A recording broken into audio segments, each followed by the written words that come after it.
महाराष्ट्र चुनाव के लिए बीजेपी ने जारी की स्टार प्रचारकों की लिस्ट। पीएम मोदी, अमित शाह और सीएम योगी समेत 40 नेताओं के नाम शामिल। महाराष्ट्र में योगी आदित्यनाथ की सबसे ज्यादा डिमांड। सूत्रों के मुताबिक अब तक 30 सभाओं की अर्जी, हिंदुत्व की लाइन पर रैली की मांग। महाराष्ट्र चुनाव के लिए कांग्रेस ने जारी की 23 उम्मीदवारों की दूसरी लिस्ट। अब तक 71 उम्मीदवारों के नामों का ऐलान।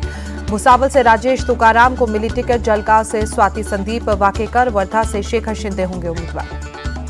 नागपुर साउथ से कांग्रेस के गिरीश मानव को ticket. Deputy CM Devendra Fadnavis से होगा मुकाबला। कांग्रेस सीईसी की बैठक में नाराज दिखे राहुल गांधी। सीट शेयरिंग को लेकर महाराष्ट्र स्टेट यूनिट से जताई नाराजगी। कई सीटें सहयोगियों को दिए जाने पर राहुल ने सवाल उठाए। ओबीसी और दलितों की सभी जातियों से उम्मीदवार बनने के निर्देश।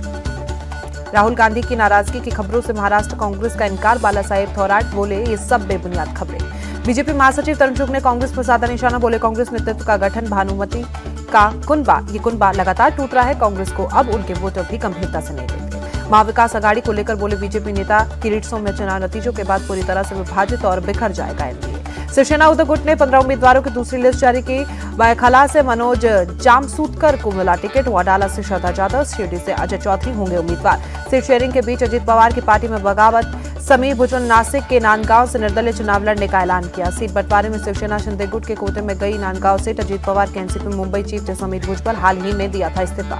सीट बंटवारे का फॉर्मूला फाइनल होने के बाद मातोश्री में उद्धव ठाकरे से मिले कांग्रेस नेता बाला साहेब थोराट। 1.5 घंटे चली बैठक में कुछ सीटें एक्सचेंज करने पर चर्चा। महायुति में 10 सीटों पर फंसा पेचवीर। अंधेरी ईस्ट बदलापुर सीट पर पेच पर फंसा। मानखुर्द सीट पर नवाब मलिक के नाम को लेकर सहमति नहीं।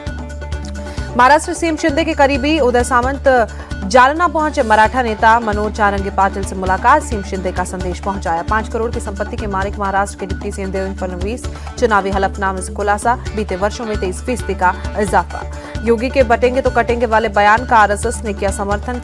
सरकार्यवाह दत्तात्रेय होसबोले ने कहा, इस बयान का मतलब एकता लाना जरूरी।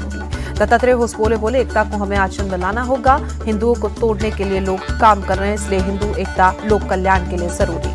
पूर्व सांसद रविंद्र कुमार राय होंगे झारखंड बीजेपी के कार्यकारी अध्यक्ष। चुनाव के बीच जेपी नड्डा ने दी जिम्मेदारी।